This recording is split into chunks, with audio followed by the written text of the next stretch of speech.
She wakes up at 5 a.m. She drinks matcha, journals in cursive. She has perfectly glazed, glowy, shiny skin. She's that girl. The internet's embodiment of wellness, control, and aspirational living. But here's the thing. She might just be the most performative lie of our whole generation. And I would be lying to you if I told you that I did not want to become her. I truly did. I really did. But luckily I didn't become her. I don't know if I should say luckily, but because I don't want to be her. Not anymore. We all know the term and this girl that is just so perfect all the time. She's so perfect. She's so clean. She's so graceful. She's so amazing and perfect. But where does it have its roots? That girl emerged during a crisis in 2020. We were locked down, isolated, and in a pandemic and losing control. And then suddenly this aesthetic arrived, promising discipline, self-growth, glow-ups, and the illusion of stability. Though it did arrive at this time, that girl culture became even more popular in the very last few years. I would say since 2023, probably. And she wasn't just a girl. She was a coping mechanism wrapped in beige linen and retinol serums and green drinks and on a constant hunt to lower her cortisol levels. This aesthetic made us believe that if we just tried harder, we'd be okay, we'd be perfect. We weren't, obviously. That's what? Of course, we weren't. But still, it got so popular. And more and more and more girls tried to be that girl. Why did we fall for it? You know? Well, perfectionism dressed up as empowerment is still perfectionism. That girl aesthetic highlights our insecurities. Subconsciously, it said something like, you're not doing enough, you're not productive enough, you are not calm, perfect, pretty, or aesthetic enough. And it wasn't self-care, it was self-surveillance and self-destruction on some level. I must admit, I became determined to become her. I really wanted to. I really wanted to become that girl. I stupidly thought that if I bought planners or made planners and drank smoothies and lit candles and meditated and journaled, used all of those like skincare routines and did this and did that and did 10k steps, but also did yoga, but also did weightlifting and Pilates, but also went on a run every 2 days. It is crazy. To some extent, yeah. Well, I thought that it would help me get out of a rut.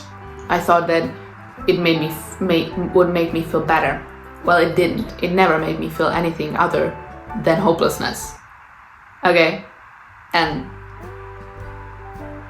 self-consciousness as well. Because it was never real.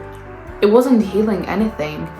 Not my health, not my mind, nor my body, nor my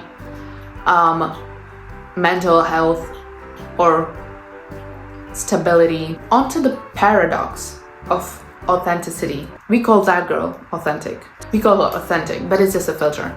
It is softer than other filters, but it is still a filter. We've repackaged performativity as rawness and realness, to the point where even vulnerability became an aesthetic. Wow.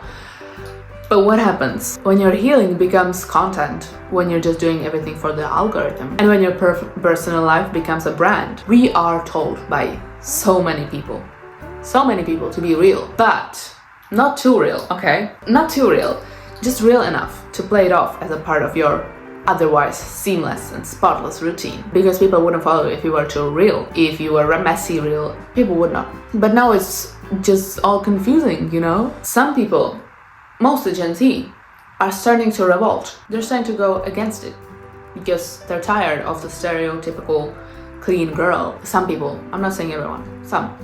We want weird and actually real and authentic people, and different girls, and girls who wear mismatched socks, and I don't know, girls who talk to the moon maybe. I don't know. We want just like realness, because the idea of that girl is detrimental to our own health in a way, because we try to become her but we cannot, because it's just not realistic.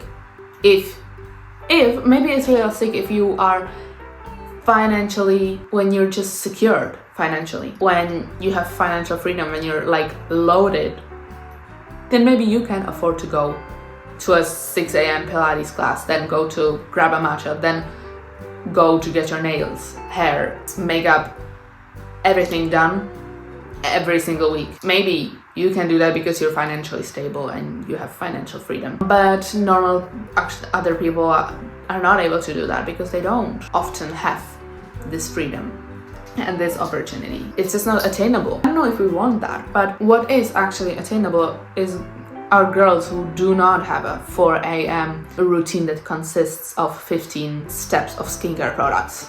That's But even this rebellion, well, it's not like rebellion. It's more like rebellion against the clean, perfect, stereotypical girl. And it is becoming a trend. Mess is being commodified, and the messy girls, the messy girls, you know what I mean, are also becoming a trend.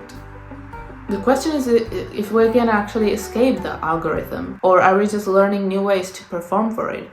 Because everything can become a trend, micro trend at least. I don't know, maybe it shouldn't be about routines or chaos.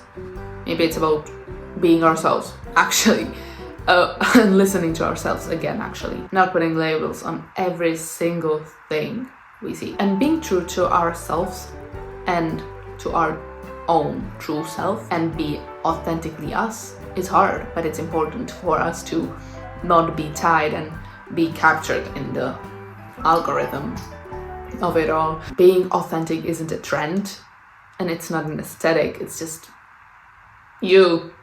It's not a term to play around with carelessly, it's more of a practice. And sometimes it's boring or awkward or weird or hard or unconventional, but it's better than performing something that you're just not. Maybe the girl we're all looking for and trying to be doesn't wake up at 5 a.m. Maybe she wakes up at 9 and drinks 3 coffees a day instead of matcha because she just doesn't like the taste of it. Maybe she cries a bit and isn't always on the hunt to be perfect, doesn't always have spotless makeup and fresh blowout done. She just keeps going, I don't know. And I think that it's important to put value to the fact that everyone else is different. Everyone is different, and having this blueprint of that girl, of the perfect stereotypical girl, is just damaging to our own personalities and our spirits.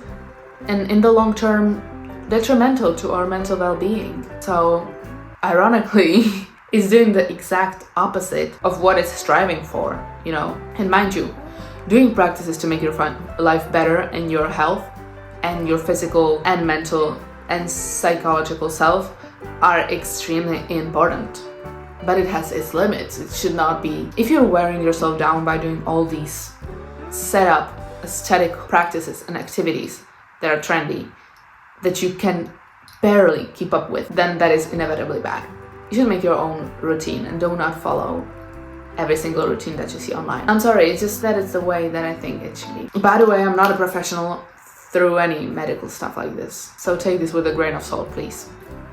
A massive grain of salt today.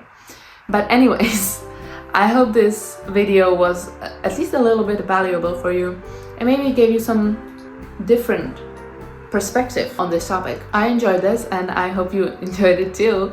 And if you did, you can check out my channel or my Instagram or anything else. I have some fun other content there, some deep dives like this, or just anything casual. So that's all from me today. Thank you for tuning in, and I hope to see you soon. Bye!